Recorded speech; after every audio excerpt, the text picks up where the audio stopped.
You are listening to the Agree to Disagree program on thenewamericanmedia.com. Hello, everybody. Happy Friday. I am Brian Engelman. I am your host, and I want to thank you very much for joining us today. Seriously, thank you. We appreciate you. And that's why we were here. We were talking sports for a little while with Zach Barris, NBA scout and Cleveland sports fan Zach Barris, and Brandon Odell, former co-host of the B&B radio show in college at Bowling Green State University, with I, your humble correspondent, Brian. Brandon and I did, about 3.5 years of college radio, so we get back together to talk sports and sometimes politics, usually just sports because we don't really agree on politics too much, but, you agree to disagree, just have the chat, so we do our thing. I want to mention this. We got a report today, and this is urgent, this is important, this is vital, this is very relevant and good information to have, okay? We want you to take a look. We've been unable to verify, confirm this information. Not from lack of trying. We just haven't had an opportunity to really dig into this. But we've received word from a whistleblower, from an informant, if you will. A little, I don't know, what do you call it? Not Robin Hood. Paul Revere, maybe? Let's call it a Paul Revere. A Paul Revere type liberty character. Okay? Just going around spreading the words of warning. There we go. A Paul Revere-type, liberty-loving character spreading the words of warning. If you have an account with LinkedIn, lastfm.com, or eHarmony. We added the eHarmony part, but the news right now is LinkedIn and Last.fm. If you have an account there, it may be time to change your password. It might really be time to change your password. Take a look at your credit card billing information. Maybe even cancel a credit card that's linked with it. Because we're hearing unconfirmed reports that these sites have been hacked. And your data, if you have data there, could be vulnerable. And that's one of the things we've thought about with China. Owing the U.S. owing so much money to China. It's like, oh, well, what are they going to do? What are they going to do? They need us. Couldn't you ever imagine a scenario, since everybody does internet banking, where you just wake up one day and your account says zeros across the board? And China says, hey, we've sorted it out. We've transferred all the money. You're all broke. Go devalue your own money on your own time. We're paid in full. Take care. You telling me some rogue internet group or some other rogue government couldn't do that either? Of course it could. So be careful, guys. I've never felt such a vulnerability. All of these tools have just opened up the windows to make us vulnerable to some sort of dictator, to some sort of fascist, some sort of ruling, just oppressive force. Because it's a surveillance state. All your emails, all your phone calls, all of your correspondences, your GPS tracking data, your credit card purchase history, everything is under a microscope. It's clearly violating the Fourth Amendment against illegal search and seizure. And I think it's time we pay attention to that, because this is one of the main things that the American Revolution was fought over. It was fought over the fact that the British soldiers had blank pieces of paper and they wrote their own search warrants on the spot. So everything was subject to just, well, show me what's going on. Tell me what's going on in there. Let me see, without any proof. And it was just constant harassment. I don't know, this technology thing, we need a 1984 watch in the Department of Justice, not this Eric Holder clown putting guns into the hands of criminals so that he could try to undermine the Second Amendment with some sort of legislation in the Fast and Furious campaign. Give me a break. I mean, if this plays out, this is 100 times worse than Watergate. Eric Holder is going to jail for the rest of his life, and it may bring down an administration if this plays out the way that a lot of people are saying that it could. So be careful watching that. Be careful with your internet bank accounts. Maybe not. Don't have your money in different banks. And by the way, if you have one of the big banks, consider a local credit union. Consider that your money has an impact. Where you invest, that makes a difference. It's not for everyone, but think about it. Maybe have some cash. Maybe put some money into stocks. Maybe put some money into precious metals or some sort of silver or gold bartering currency. Put it into a property. Pay down your debt. Do something different than just park it in a bank for 0.25% interest. consider diversifying your stuff and putting some different passwords on different accounts, because our site's been hacked. Our website at thenewamericanmedia.com. We don't appreciate it. So then we got to go out and get extra security, and it's just this nonstop cat and mouse game. We don't like that. We don't like being stolen from. So we just wanted to say, if you have a LinkedIn or Last.fm account, don't take our word for it, but go on Red Alert right now. Take a look. Maybe consider just changing your password by a number or two, or completely redoing it. Call your credit card company and say, has anything been charged lately on this? And it may be going on for the next few weeks. So we had one of our informants, one of our whistleblowers, somebody passed along this information. And this is just a warning. Like I said, we can't confirm this, but it's information that we felt was important to get to you today. So what I want to get to you today is Blake Walley. Blake is a good friend of ours. Blake has a few things on his mind. And we're going to get him right now. On to the program. Here on the NewAmericanMedia.com's Agree to Disagree program.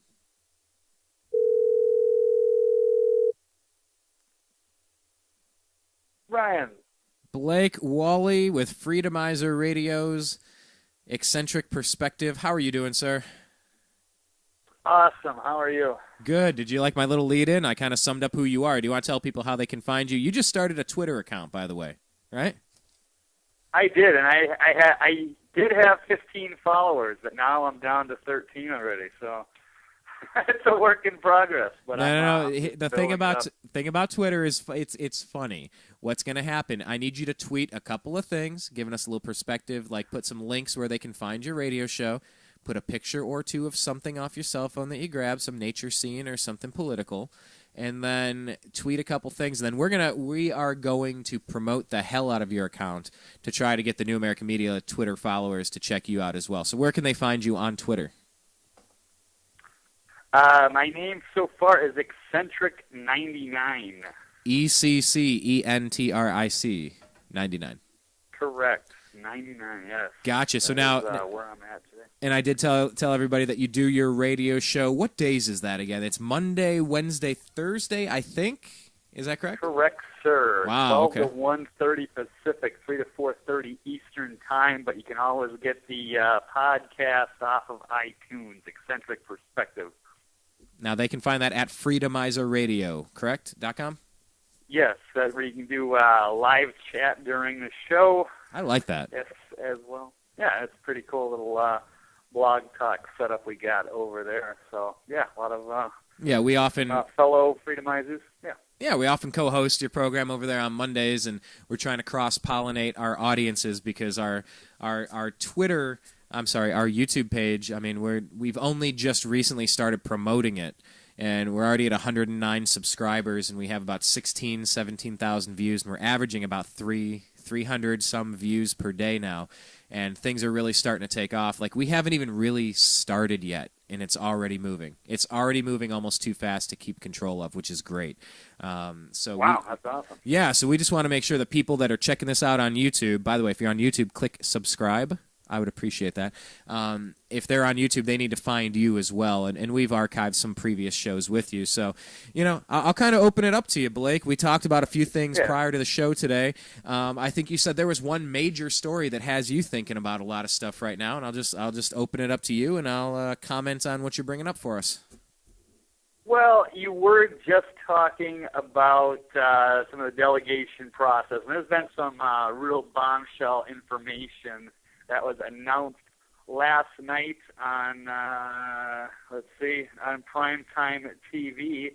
A big bombshell today is that Rand Paul, son of Ron Paul, has officially endorsed Mitt Romney, and he did it on the biggest, I'm going to try to be nice, he did it on Seann Hannity's show, of all people. Arguably the slimiest sellout neocon traitor in the media.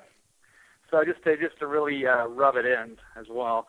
It's funny, I was just looking at Twitter. I just noticed one of the activists, Mark Dice, who was just saying Rand Paul endorsing Willard is virtually treason, and the fact that he did it on Hannity's show is even worse. I think that's sums up my feeling as well.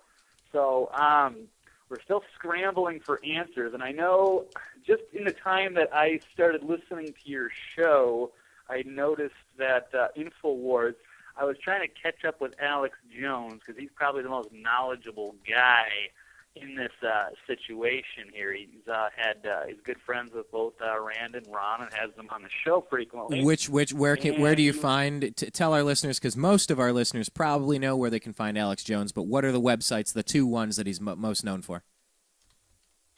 InfoWars #1, and then Prison Planet would be #2. Gotcha. So you're looking for his stuff, and what do you find in there?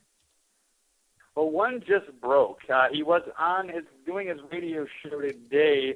He was going over all this from as many different angles. I swear, I've only listened to maybe the first 2 hours of the show, but it's all just nonstop on Rand Paul and what's really going on here. And I'll tell you what I caught the other day, we had, I don't know if you heard the one, did you hear when John B. Wells, the Saturday Night host of Coast to Coast AM, he was filling in for Alex Jones when Alex Jones was at the Bilderberg Group and John B. Wells was filling in? Did you catch that one?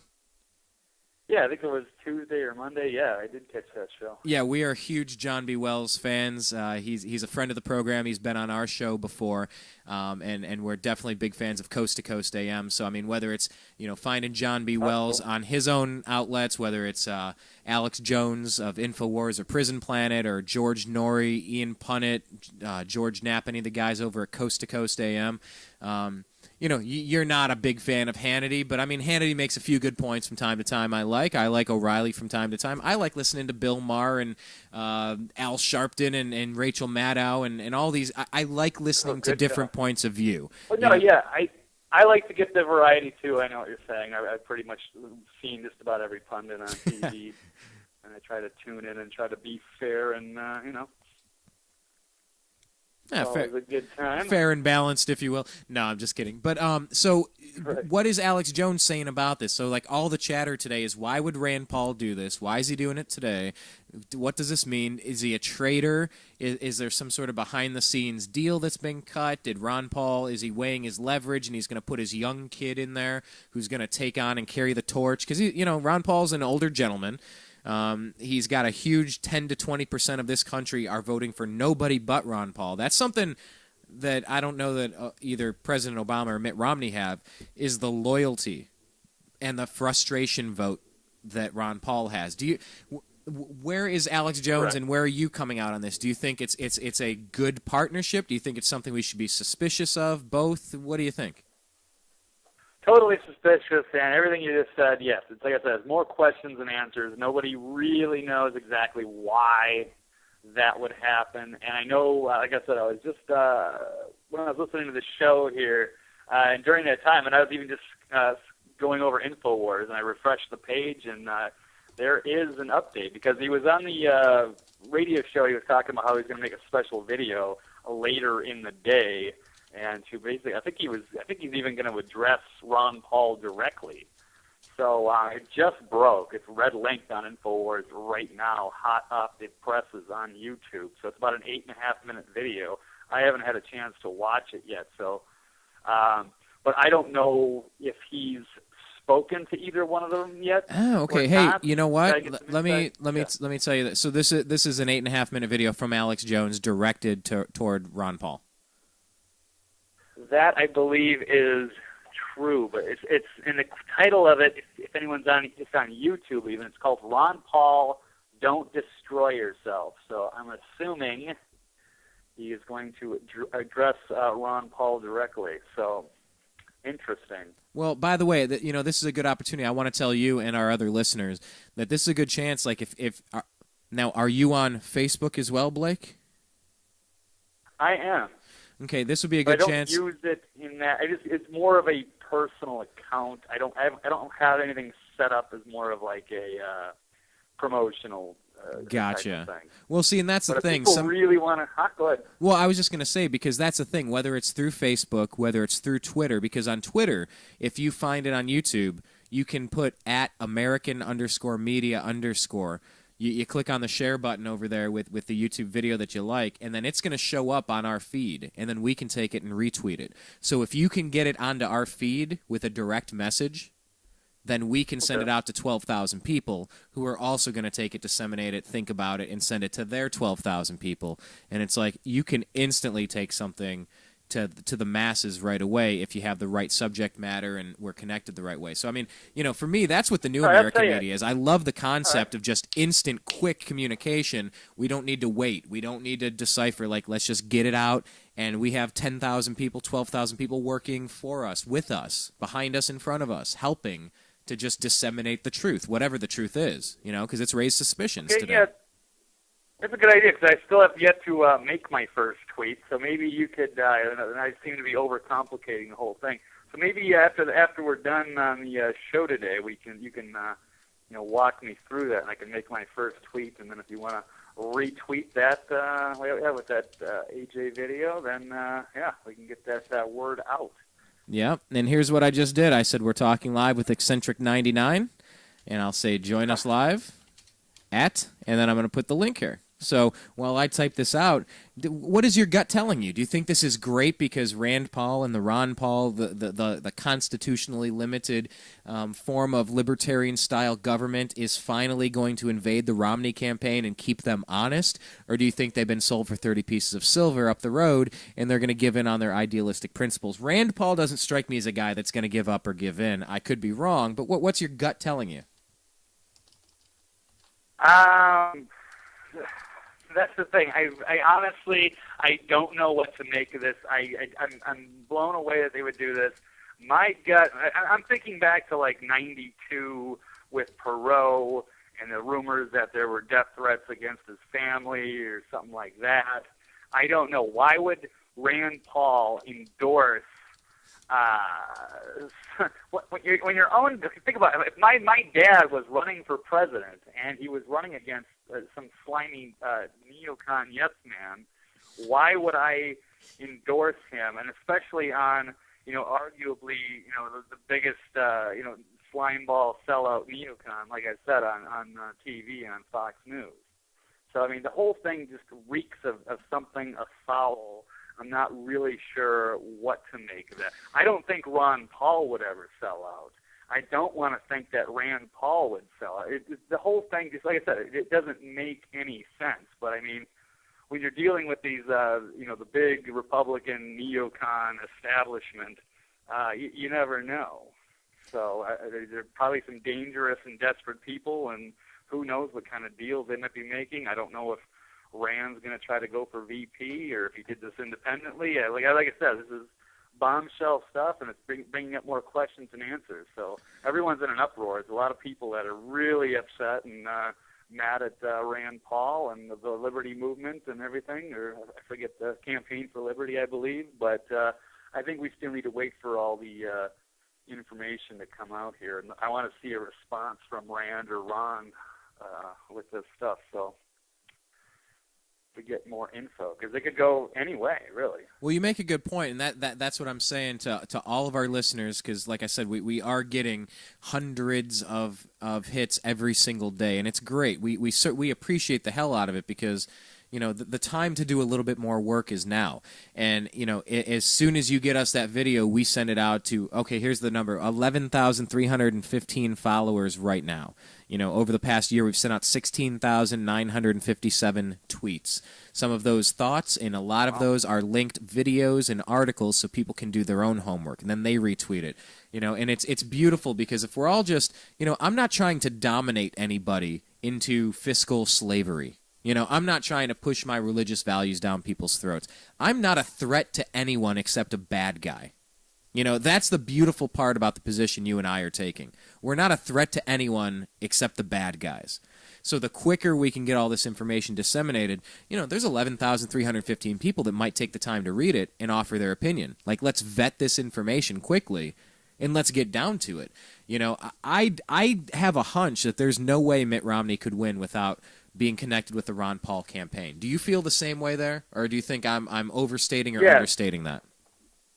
No, I think with the amount of the new people in the Republican, all the new people in there, and yes, the younger crowd, they need us more than we need them, I guess. So I don't know if they're gonna if they thought they were gonna just win over all the Ron Paul people, like, oh, okay, well, it looks like Ron won't win, perhaps. So hey, you can still vote for Mitt Romney because now Rand Paul is going to be the VP. Well, of course, we don't know who he's going to choose for the VP yet, anyway. But I don't know if they're if they're posturing for that, or like I said, more questions than answers with this one. But just absolutely just bombshell information, and I don't know what to think yet. So what do you think about Rick Santorum's prediction of a convention fight with Ron Paul delegates over what the party platform is going to be? Have you had a chance to check that one out? Dude, I want to debate it. I would love nothing more than to jump on a podium and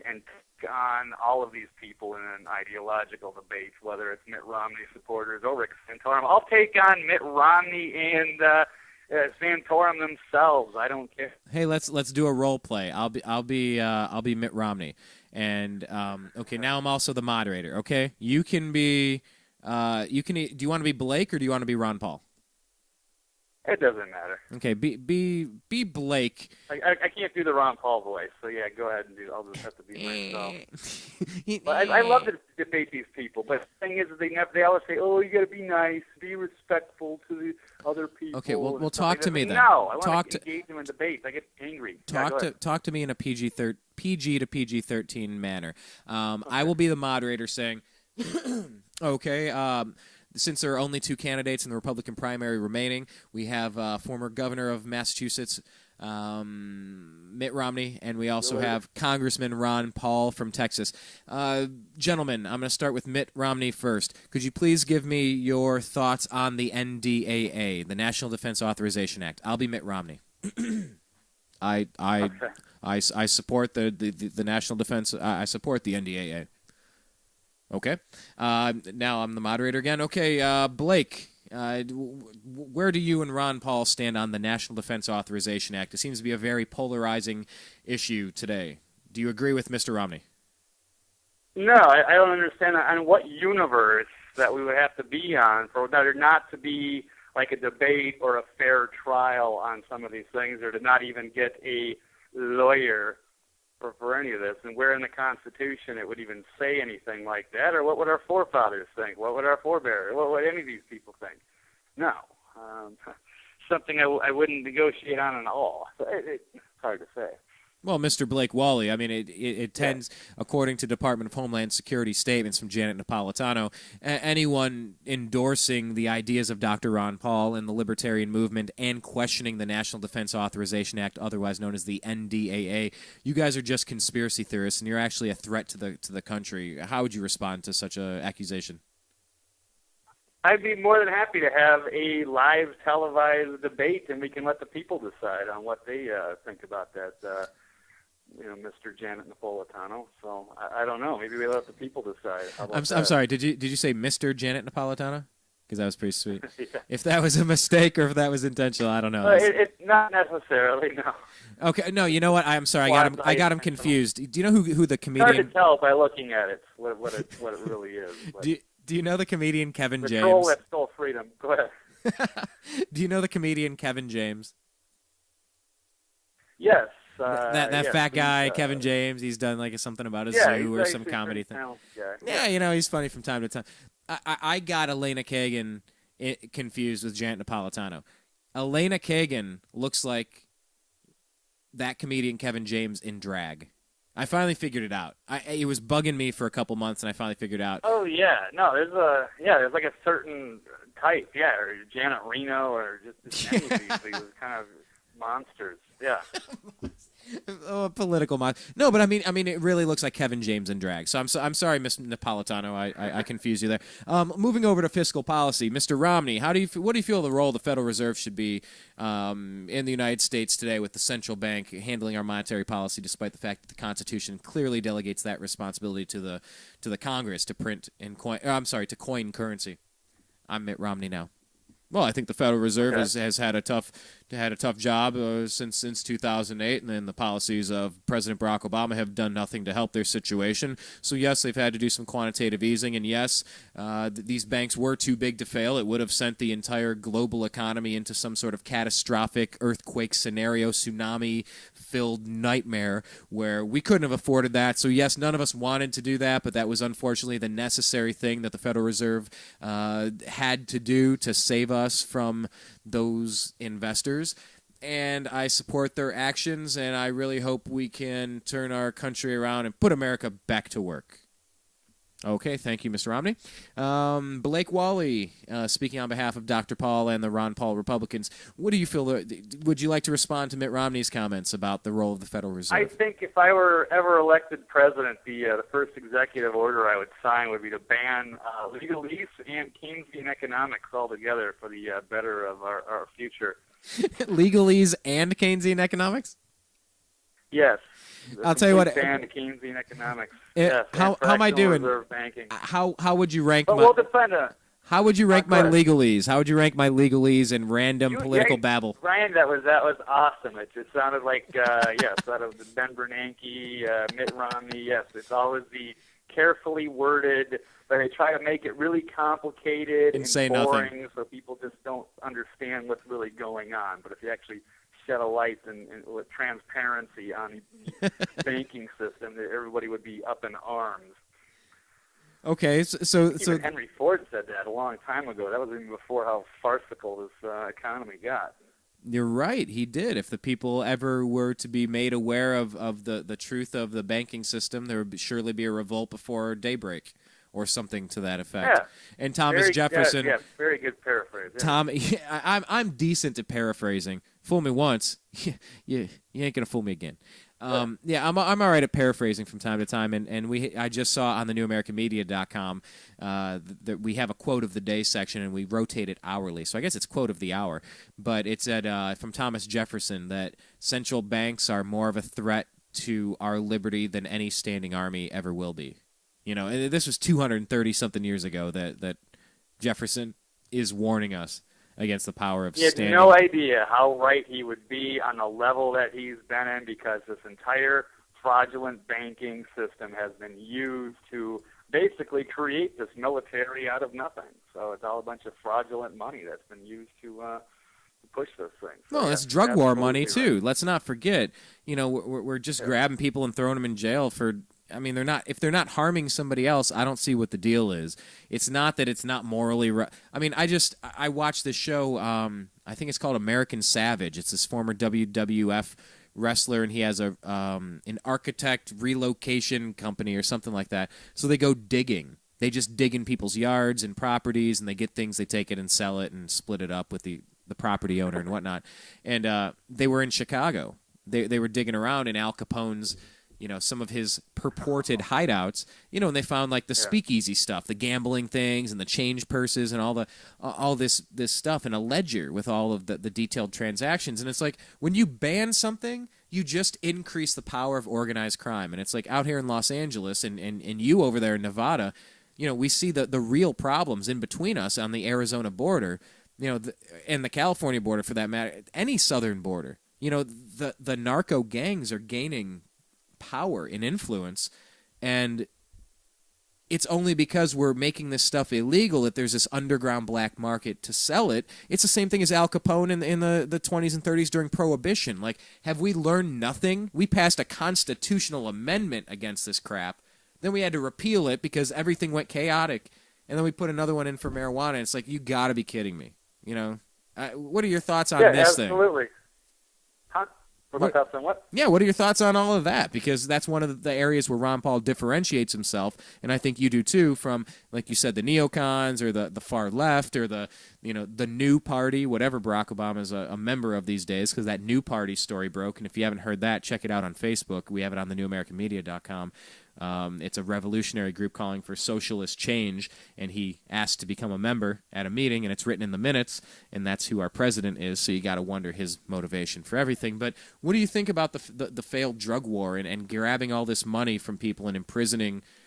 Just Just take it Yeah, where I'm you in want favor to. of honesty and common sense. And yeah, there's a disturbing trend when they're arresting all these little, marijuana or small petty things, and they're privatizing the prison system, and they're working, they're getting these guys in there, and they're, getting them to work for, the kind of competitive wages if you were, in China or something like that. So whether there's a conspiracy there or not, I don't really want to get into. I'm not really 100% on stuff like that, but I mean, I just want to see an honest drug policy. If we were just honest about it, we could see a major reduction in a lot of the problems that we have. And quit, we're just honest with the kids, like, hey, marijuana is not that bad, but please don't do, meth or heroin or coke. I mean, you can show that. I mean, that should be the easy part, and we shouldn't be treating these people like criminals. We need to get them the help and get them educated.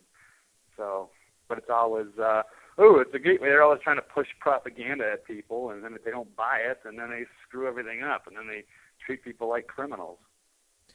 Well, we're not advocating the use of heroin or bath salts. We don't want zombie flesh-eating cannibals out there. I mean, for the love of God, I don't know what's been going on in the past. I've done my share of drugs. Yeah, I've done my share of drugs, and I can be honest about it. When I can tell you what not to do. I can tell you do not ever do meth or heroin or crack or any of that kind of stuff. That will destroy your life. Absolutely. I mean, alcohol can be one of the worst drugs. Absolutely, it can. But it can be quite bad. So. Yeah, I mean, you and I both have spent time being bartenders and slinging drinks. We're purveyors of mind-numbing intoxicants at some point in our lives. Correct. Alcohol can be way worse, and that was a constitutional amendment because those Rick Santorum types were so convinced we have to push our agenda on you, blah, blah, blah, social conservative, blardy-blar. Constitutional amendment, and then they had to strike it because it caused so much. The only thing worse than allowing it is trying to ban it.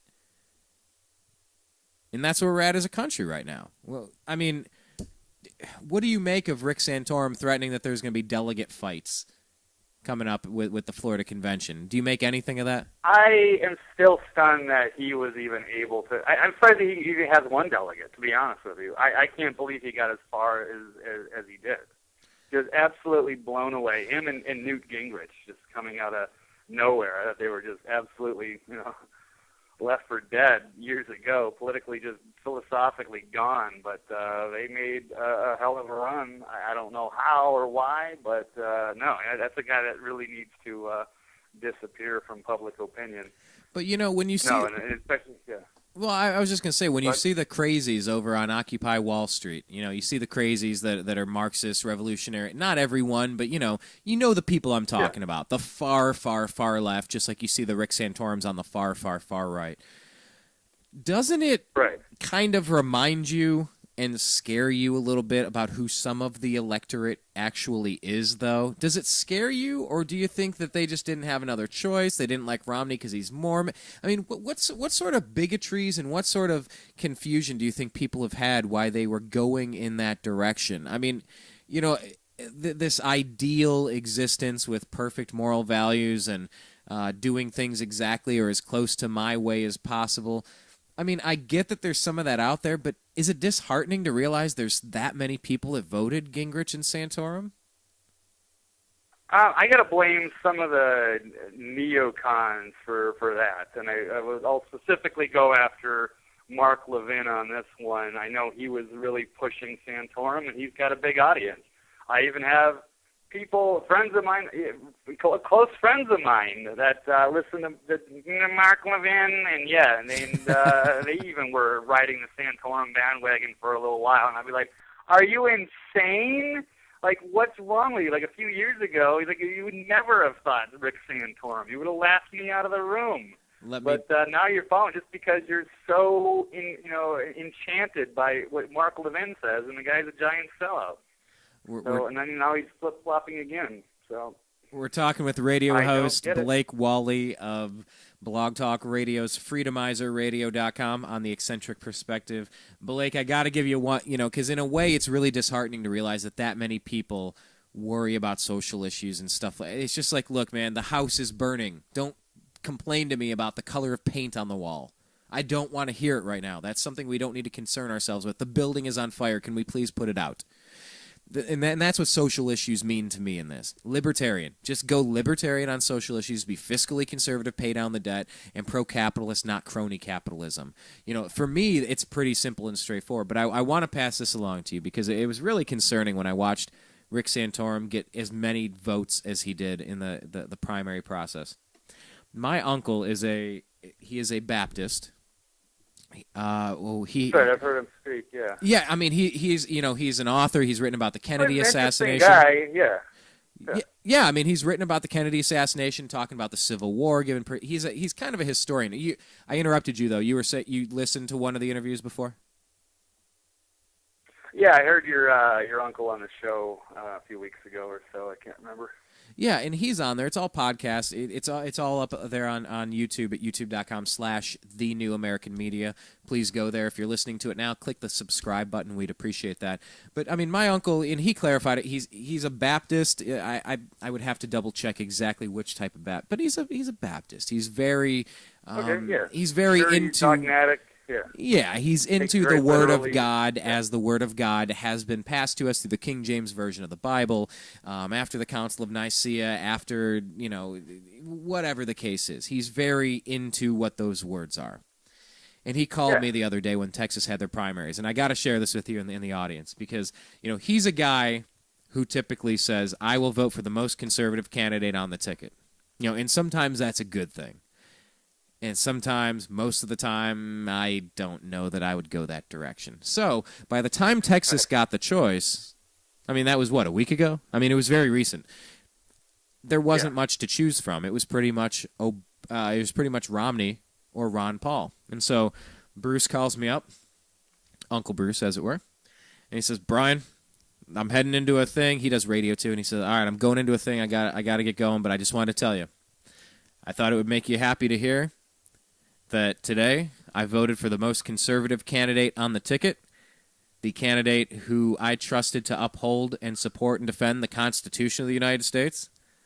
I voted for Ron Paul today, and I know you're not a Mitt Romney fan. I know you're a Ron Paul supporter, and I thought you'd get a kick out of that.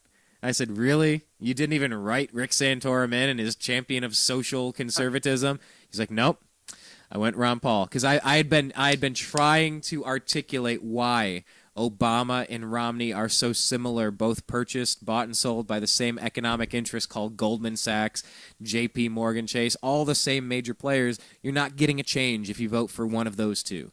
And this was the only alternative to something like that. So, I want to give you that perspective just to let you hear that. Take it wherever you want. Either address it directly or more in generally. Well, that's a good thing. People should be looking at that. Like, who is the most conservative candidate? Like, I wouldn't even consider. A lot of people say, like, oh, Mitt Romney's got the best chance. Like, he's not even. I would even consider him a Republican. And I'm at a point now where I hate both the parties. I hate them both, and I'm sick of the way they do everything. And every person that's on TV that calls themselves a strategist should be. Well, let me try to calm down here. But take a breath. They're not even spouting their own opinions. They're just basically spreading a bunch of misinformation and garbage for their parties. It's sickening. Well, there are talking points. Sellouts. There are talking points. Yeah. It's like you get on the shows and you get your marching orders. I mean, President Obama said that the economy's in good shape.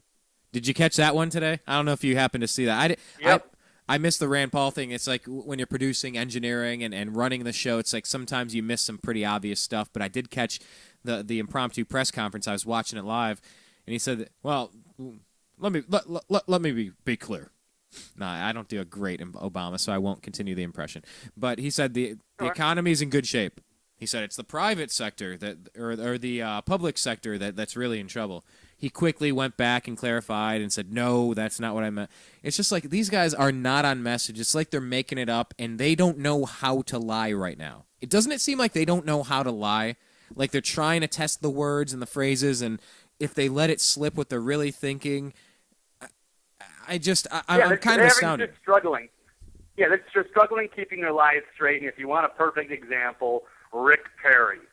They wanted to hand the election over to him. They didn't want, Romney was not their first choice. I think they wanted Rick Perry to jump in there, but that guy, he couldn't hit the spotlight and keep all of his lies straight. So and he just made a fool of himself because he couldn't keep it all together. So that's why I wouldn't have any trouble. I'd love to go and debate any of these people, even if it was some of the bigger people on stage or whatever. Like these Rick Santorum delegates wouldn't scare me. I'm just going to laugh at them because I can just. They can't keep all of their garbage straight. It's all a lot of BS, and I just try to speak in common sense and in honesty and stick to that. And that's usually. You know what I'd like to do? Easy way to. Go ahead.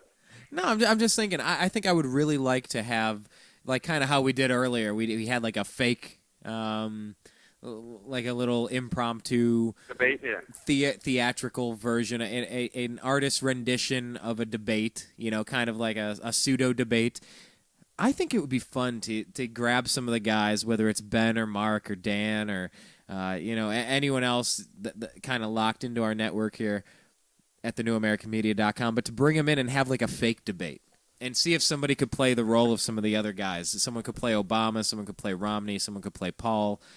I don't know who else we could throw into the mix. Like I said, it's hard to keep the lies straight on the other side, so... And like trying to guess what you would hear them say, what type of legalese, what type of psychobabble you think that they would come up with, because it's just you hear one side of left from Obama, you hear one side of right from Romney, and you're like, okay, you guys are both wrong. You guys have both gone back around to the end of the circle, and you're in the same place. There's something that's not either of you two, And Romney from time to time gets it right because he's paid good speechwriters. But I just don't know what's in that man's heart. Let me ask you this. Yeah. Why do you think Mitt Romney is seeking the presidency, knowing that his father tried it? Why do you think he wants to become the president? Try to put yourself in his brain for a second. Do you think it's because he thinks he's a talented, smart individual, he's successful in business, the country's 16 trillion bankrupt, and we got to make some... I mean, think... In theory, Blake, in theory... he's not there to this country, turn things around for Main Street, yeah. But in theory, this country is like Staples or the Olympics. It's in dire economic disaster. You got to grab it, fire the people that screwed it up, turn it back around. You got to make your cuts because you can't keep going down and borrowing more trillions of dollars. You got to cut things. You got to streamline the process and make this a successful country. In theory, Mitt Romney is perfect for that because of what he did at Bain Capital. You buy crappy companies with some assets, you turn them around, and you make them profitable. In theory, that's exactly what we need. Why do you think Romney is auditioning for this job? Why is he going on the interview? No, that's not necessarily even what he did. Yeah, they would invest in companies and pull out huge loans in those companies' names and then basically bankrupt them, and they didn't have anything to lose, so they didn't even risk any of their own money. They would just use those other companies' money by taking out loans in their names. So it was a very tricky little kind of, you could say it's white-collar criminal activity with protected under law. They just get people to write the laws for them, so they can get away with these kind of things. And these little scams are so complicated and so buried under legalese that no one knows really what's going on or how to defeat it. We're talking with Blake Walley. Pure Wall Street. Yeah, what's up? No, sorry, I'm trying to get a handle on the delay that we have here. Talking with Blake Walley, radio host over at Freedomizer Radio and the eccentric perspective, correct? The eccentric perspective. Just eccentric. There's no the. Eccentric perspective EP. Your EP has debuted on Correct. Freedomizer Radio. Eccentric perspective. Let me ask you this. I know we're just kind of freestyling, we're kind of just going off the top of our heads here. What would you see? What economic plan would President Obama push through? Just in theory, what do you think he would push through economically if he had 4 more years and wasn't facing a re-election? What do you think he would try to push through, and what do you think he could accomplish legislatively on economics? Because I'm going to ask you the same about what do you think Obama would do? What do you think we would get out of Romney? And what do you think we would get out of Ron Paul? Show us the comparisons, how you would see it playing out. Okay, well, here's the first thing on Obama. What we've seen, like even this year, is of course you've seen what's been kind of shown as a gimmick, and that's that Warren Buffett tax, which is going to raise something like $31 billion over 10 years, which is just an absolute joke, just by taxing the rich more. Yeah, his other last budget proposal a few weeks ago that got shot down 99-0. Incredible. In the Senate. Not even a single Democrat even voted for it. Unreal. Clearly, it's all a Keynesian game. Like I said, he's bought and paid for by Wall Street and the corporate interests. And Ben Bernanke, Timothy Geithner. I mean, when you take $1 million from Goldman Sachs, and then you put Goldman Sachs as the head of the Treasury, chances are you're going to do what you're told. So I don't think that he's had anything to do with it, and if he doesn't involve like auditing the Fed or something drastic, there's nothing that's going to happen from there. Why is auditing the Fed? You're not getting anything. Why is auditing the Fed important? And I'm going to say that because you're saying that might be something that Dr. Ron Paul would do if elected, right? Yes. Now, what would that do? The, Explain the. I'm just going to try to. I've obviously done a little bit more research on this. I don't know everything by any means. Neither do you. But talk to someone who may be clicking on one of our sports radio shows. Clicks over. They're like, oh, what are these guys talking about? Okay, politics. All right, fine. Federal Reserve. Well, that's just our nation's banking system thing in Washington. Our federal bank. Private. Yes. What is the Federal Reserve? Private bank. From scratch. It's a private centralized bank. It's everything our forefathers warned us about not letting a centralized bank take over the currency. And it controls our money supply and has nothing to do with the government outside of the name federal. It's not even really. So that's kind of there to confuse everybody. And it's quite the interesting scam they got going on with fractional reserve lending and such. What is fractional reserve lending? What is that? That means that if you only back in the day, everything was like held to a very strict gold standard, and the dollar was very tight, and then you could have bank runs back in the day. Like if everyone went to the bank at once and tried to take all their money out, there wouldn't be enough money in there.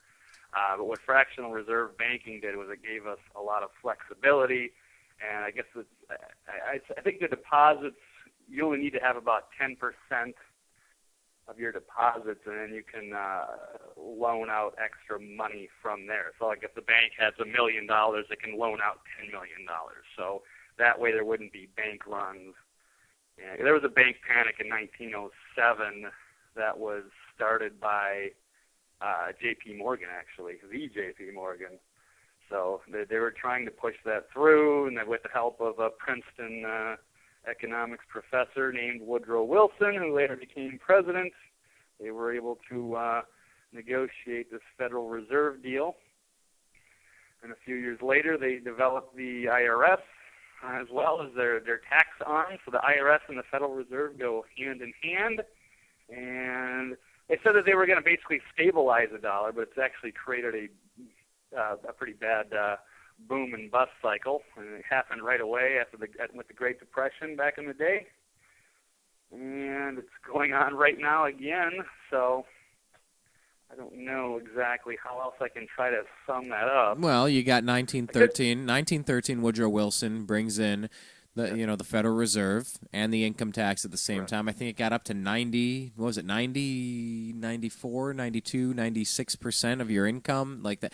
He said, oh, it won't go past this certain amount, and then it went crazy, and then they've been playing with these numbers ever since, like J.P. Morgan has the right to determine what America does with its fiscal policy because they corrupted somebody at some point and they've paid off the rest. Like, they don't have the right to do that. This isn't their country. They think they finance this, that we're bought and sold. There's way more of us than there are of them. I'm having a hard time figuring out how we've allowed this to happen over the years. Do we get too wrapped up in Republican, Democrat, and we just keep getting looted in between?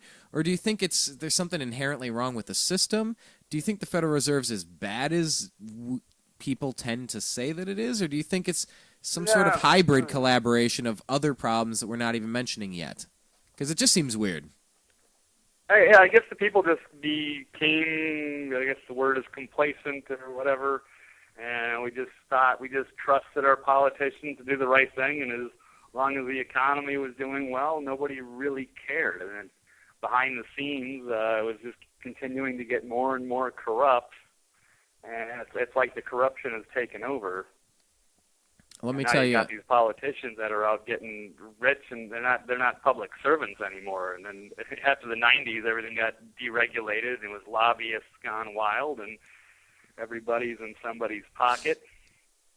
Well, let me tell you this one. I just something you said reminded me, and I just did the search and I pulled this up. This is from CanadaFreePress.com. It says, "From apathy back into bondage." In 2 recent columns, I spelled out the 2 primary opposing agendas prevalent in modern American politics: the American pursuit of democratic socialism and to be conservative in America. If I could get every American to read just 3 columns, it would be these 2 and the one that you're reading now. Armed with the reality displayed in with these 3 columns, the only people who can affect real worthwhile change in America would be more likely to do so. Without knowledge of at least these fundamental facts, the American electorate is on a path to self-destruction via democratic process. American freedom and individual liberty is at its 11th hour, and the pace into a socialist abyss is quickening. I brought it up for this reason here. Why American freedom is in its 11th hour. A well-known self-destructive cycle of democratic behavior has been attributed to an 18th century historian by the name of Alexander Tytler. Whether Tytler is the original author or not, the concept of democratic self-destruction has been proven accurate right here in America. Before I read the quote, do you have any idea what I'm referencing? No, I'm going to pass for now. Keep going. Here we go. And this is just one of the best quotes I've ever seen. And I want you to think before I get into this. And all the listeners out there on YouTube, if you're listening to this, click subscribe, sign up. So, you'll be notified when we put new radio shows up there. And leave a comment. If you're listening to this right now, I want your comment on what this means to you and what step you think we're at and what we're supposed to do. So these are the questions. Where do you think we're at? And what do you think we need to do about it? Here's the quote. From bondage to spiritual faith. From spiritual faith to great courage. From courage to liberty. From liberty to abundance. From abundance to complacency. From complacency to apathy. From apathy to dependence. From dependence back into bondage. This is a quote from Alexander Tytler. This cycle identifies 8 stages of a process which demonstrates exactly how history tends to repeat itself. America finds itself in the 7th stage as it heads into the 2008 election. This was a few years ago. Where it will decide whether or not to leap headlong into stage 8. Here's how it happened in 2008 and what it's really about, blah, blah, blah. Where do you think we're at now? Do you think we're at liberty, abundance, complacency, apathy, dependence, bondage, great courage, spiritual faith? Where do you think we are right now? Wow, that's a hard. I think we're various stages of apathy and dependence because you got so many people that are out on like food stamps and government that need the government to survive. So yeah, we're right in there, going close towards bondage when you're talking about. We were just talking about NDAA, Patriot Act, never-ending wars, TSA, potentially, FEMA camps and fusion SOPA, centers, PIPA, drones in the CISPA. sky. I mean, we're heading towards that possibility. I mean, we can totally turn this around very easily, I would think. But if people don't start, doing something about it and get active or get involved or, to get them into the research. Yeah, you've got so many people that are just pretty much apathetic and dependent and don't care. So, and then don't think anything can really happen. You get those two. You get those people too. Or you get like people that have done well, that have been successful. They've got money in the bank and they're older and they think everything's fine and they don't want to think that their whole pension is going to get robbed or something like that, or all their money is going to get wiped out, and it could. We're heading that the economy is really teetering right now, and it could collapse nearly any day. Probably, it's going to be very scary going forward the next 6 months, and just looking at Europe and looking at our situation. So there really is no end in sight. And to even tie that into an earlier point we made when you're talking about the difference between Obama, Romney, and Ron Paul. Right. You can just to get into Romney's, he likes that Paul Walker plan. Or is it Paul Walker? Yeah, Paul Ryan. Sorry. Scott Walker and Paul Ryan. Paul Walker. Yeah. Wait, Paul Walker wasn't he? Isn't he an actor? Wasn't he some heartthrob actor? Yeah, not a very good one, but yeah. Kind of in the movies, kind of in the James Van Der Beek realm. Not a great actor. Yeah, some sort of teen heartthrob. Was he Fast and Furious? Is that the name of the movie? Was it Fast and Furious with Vin Diesel?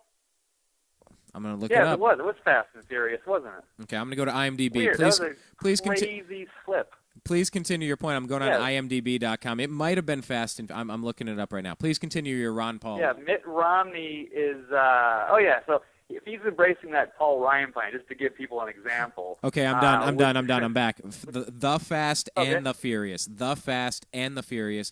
We have as much as The Fast and the Furious 6 coming out in 2013. Talk about the Mayan apocalypse on December 21st. If you have 6 versions of The Fast and the Furious, it might be time to hit a hard reset on the planet Earth. I don't know what the Mayans were talking about. But yeah, you were right. Paul Walker, the combination of Paul Ryan and Scott Walker in The Fast and the Furious. That is a ridiculous synchronicity. We've just kind of spun around in this weird circle, and 5 different points of light have coalesced into something really bizarre. Thank you for pointing that out, and all the listeners. Thank you for tying that together. We just experienced something very bizarre. So yes, Paul Walker in The Fast and the Furious with Eric Holder and his scam trying to limit our Second Amendment right to protect ourselves as socialism is creeping into this country. We need the ability to defend ourselves more than ever, I'm thinking, against enemies both foreign and domestic, because it's almost like we're in a cuckoo clock, Blake. I interrupted you there. I'll bring it back, but take it in the cuckoo clock. I may have caused the rift. Huh? You have you're like Doctor Who. Caused the rift in the space-time continuum. I did. I apologize. You're like Doctor Who. You have caused the tear in space-time, and now everything. We got the Daleks coming. Sorry, I'm really into sci-fi, and that's. And it was all on Paul Walker. There you go. Paul. Thank you, Paul Walker. We appreciate you. But I interrupted you. You were talking about. Let me bring it all back to Ron Paul, Mitt Romney, and Obama, and the differences there. Oh, yeah, I can sum this. So Paul Ryan's plan is called, ironically enough, it's called the Road to Prosperity. Of course. But it begins with a guaranteed 27 years of austerity, and then just the basic hope that our future congressional leaders will somehow balance the budget by then. So you're saying that's too long of a time or not long enough? What I'm saying is that I think maybe Blake, you think it's perfect. Maybe you think it's perfect. I didn't want to limit your choices there. So is 27 years too long, not enough, or just right? And that's not, I don't think it even includes, like, what about the derivatives bubble? Are they thinking of just somehow pushing that off the 27 years as well? I don't know exactly Medicaid, student loans. Through that goofball's head. Yeah. The economy, to me, it's Humpty Dumpty. It fell off the wall. Now they're trying to put it all back together again, and they're not. They can't, and it just becomes more absurd and more cartoonish. Have you seen them try to act like they're going to solve this or fix it? You can't. The system needs to change. So just to get into quickly what Ron Paul is saying is that he was going to slash like $1 trillion off a deficit year one, but the main thing is to get the ball rolling with auditing the Fed. So that, assuming the Fed is as nefarious as people think, that would completely expose the fraud, and we can put that to bed. And it's been done before. We've had central banks in this country before. Andrew Jackson killed the last one, and he was almost killed a few times. There were a few assassination attempts put out on him. We've had JFK talking about getting rid of the Fed. How did he live? Ongoing battle. How did JFK live out his life in his old age? How did he live out his old age after he took on the Federal Reserve? Yeah, it didn't work out too well for him, needless to say. Yeah, that's true. Good point.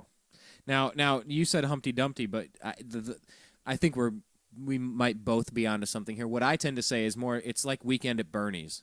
Now, there's been a lot of stuff going on in Florida with bath salts and zombies and cannibals in Hollywood and Canada. This guy, I don't even want to get into what he's been up to.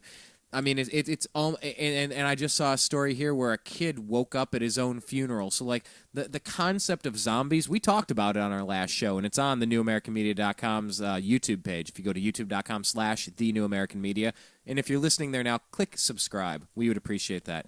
But, I mean, you have this situation where people are literally acting like flesh-eating zombies. You have flesh-eating bacteria from these people in Georgia and Florida. They're going on vacations. They get flesh-eating bacteria. They need to have all these things amputated. People waking up at their own funerals. People going crazy on bath salts, eating other human flesh. Porn actors eating. Well, I can't even get into what he's into because he can't say it in a way.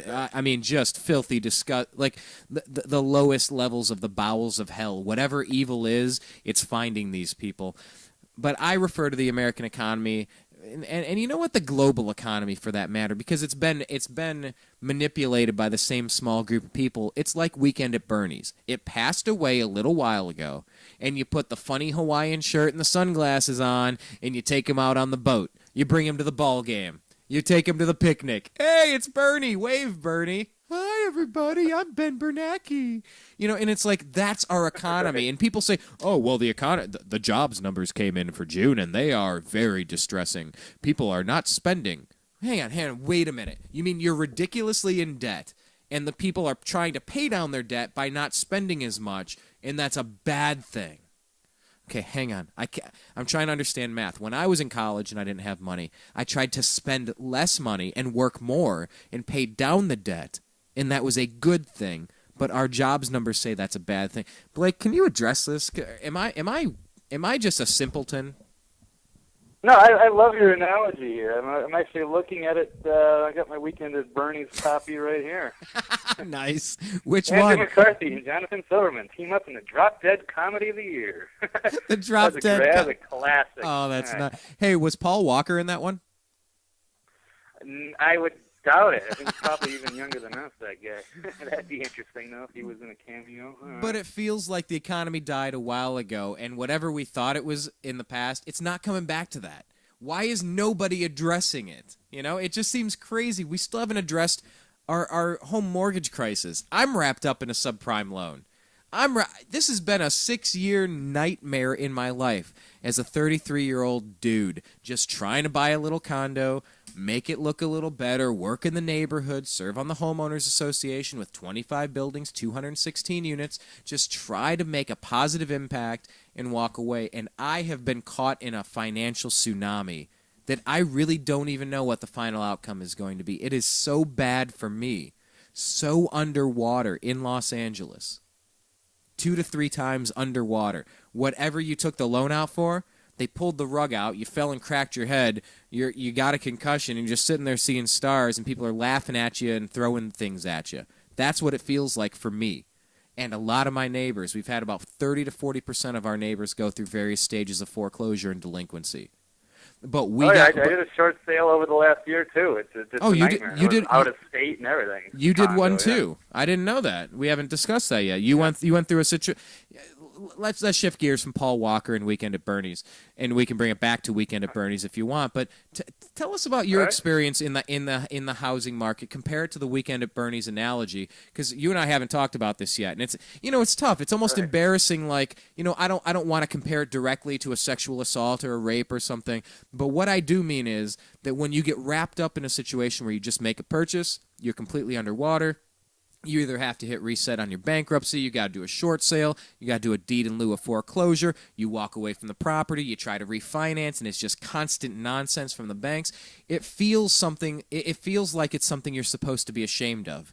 But, the heroes and the heroines out there that have gone through, both male and female sexual assault or some sort of other uncomfortable... Okay, I'm going to bring it back here. I know I'm rambling, but I'll take it to Mark Claire. Don't worry. Mark Claire with Lions of Liberty. He came out and he told us how his testicles were smashed and his penis was touched by the Transportation Security Administration, by the TSA. That's not a comfortable story to tell. That's something you're supposed to feel shame and uncomfort reliving. You know, not quite like a rape, but like, dude, you don't need to be touching my man parts down there.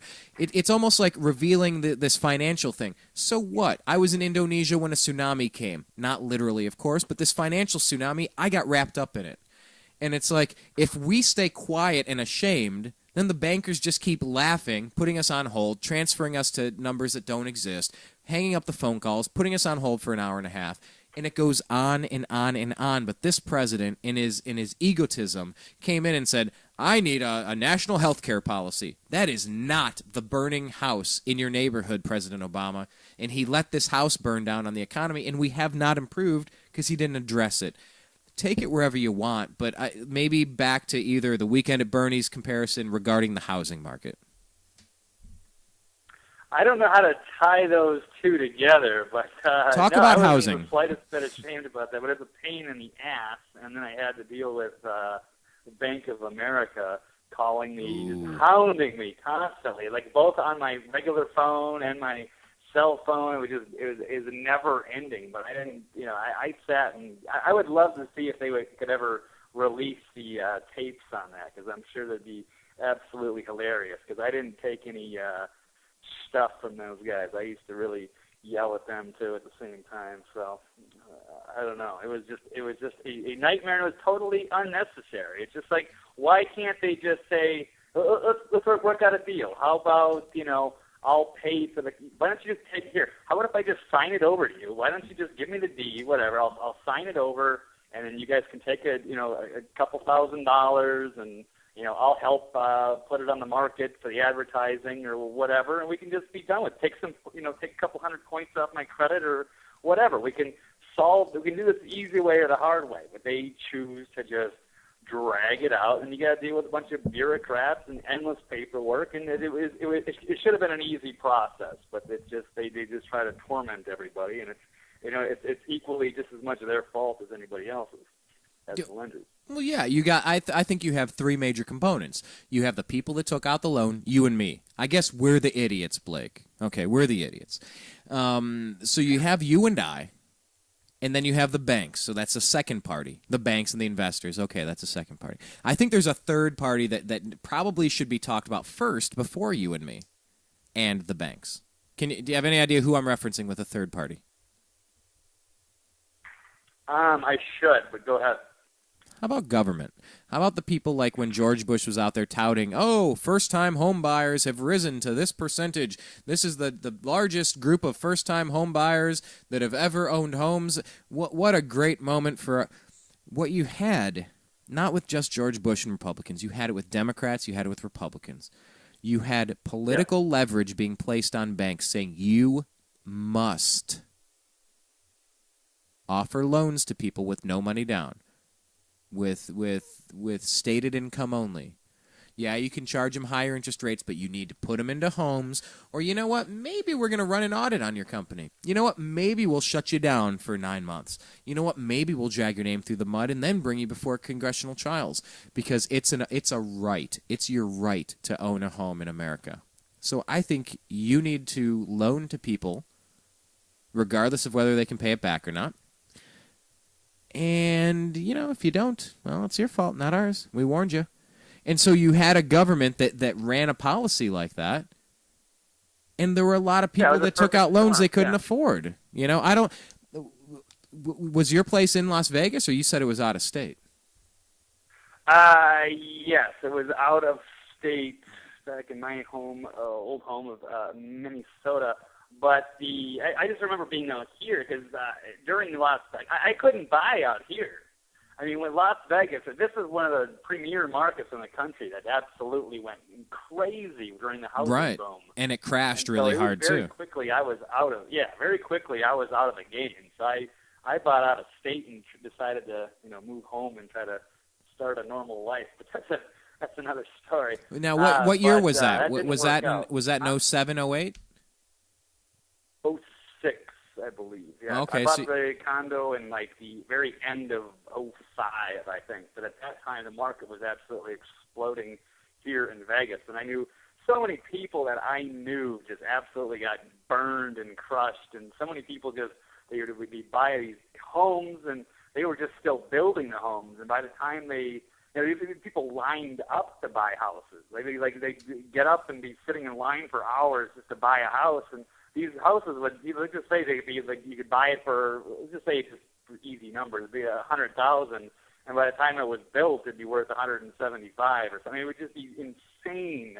The way the prices would just skyrocket just in a few months. It was going crazy, and then people were buying, of course, interest-only loans. So I know people that were buying these huge houses because they only had to pay the interest, so it was more affordable. But once the market bottomed out, everybody got smashed. So I know so many people that lost their homes. It's insane. This was one of the bigger, one of the more disastrous markets in the country for that. So California had a lot of people buying up homes in Vegas and getting burned down. Absolutely. Absolutely. I mean, we've made that drive through the desert a couple of times, going out to Vegas for different bachelor parties. A lot of our good friends have been getting married lately, and spending time in Vegas on the honeymoon, whatnot. I was yelling at my television set. Now I was watching. I forget if it was MSNBC or something. Donnie Deutsch had a program. It was. I forget. It was about small business and entrepreneurs. I forget the name of it, but it was Donnie Deutsch. I liked it. Anyway, it was around that time I was watching him. I was watching Glenn Beck. I was just kind of bouncing around in some different places, soaking up all the content. But I remember at the end of the President Bush administration, I was yelling and screaming at the TV. and I woke up. I said, "Hang on a second, Brian, stop. You're yelling at an inanimate object. This TV cannot hear you, and you're yelling at President Bush to stop bailing out the banks." We all do it. Well, that was kind of the day I said, I need to have my voice on a global platform. I want to have this communication with people. I'm not going to tell you I'm the smartest man in the room, although I'm up there. I'm pretty good. I'm pretty sharp. And I'm the most modest. I'm just kidding. That's just funny to say I'm the most modest. No, that's all good. We're good. But, I tend to soak up a lot of information on a lot of these topics, and I think I'm relatively well-versed on at least the basic components of a lot of these stories. And when they said, oh, well, we got to abandon the free market to save it, my God. I mean, like a tea kettle out my ears. And then when it's like, oh, yeah, it's too big to fail, we got to bail out these banks, I said, I'm shaking. I'm shaking going, you are going to ruin me. President Bush, Congress, you guys are going to ruin me. Because I knew what was going to happen. I knew this was going to get dragged out. I knew that I was going to get wrapped up in this as a subprime housing lender or a borrower, as a subprime housing recipient. I took out a loan and I said, you guys are going to drag this out for a decade and destroy me. And sure enough, here we are. Yeah. I mean, it's not any better. It's just we still haven't taken the medicine we need. We haven't undergone the surgery we need. We haven't undergone the chemotherapy, and we're delaying it, and it's making it worse. That's my economic bullet point. Do you think I'm on the right track, kind of going down that direction? Yeah, I totally agree with you. Yeah. Why? In what way do you concur? Like what have you absorbed anecdotally or personally that could collaborate with that? Well, I mean, just my studies of the economy in general, or just watching what's going on over in Europe or the rest of the world. I mean, the whole thing is coming crashing down. They don't have any real solutions in sight, or we know about it. So, and the fact they just keep stalling and stalling. But the people that are holding the car, the people that are running, and the people that are really benefiting from everything, they could have criminal charges against them on top of it once the whole thing collapses. So maybe they also have a reason to keep it going for that. I mean, people like Henry Paulson or Jeff Corzine, I mean, by regular standards, should be in jail. I mean, they're just brutal white-collar criminals, but they're still running around. And same with Ben Bernanke or Timothy Geithner. So I don't know who's going to bring these people to justice. When does the game end? So I don't know. The people that have all the money and power want to keep the money and power, and the only way they can do that is by keeping this system going.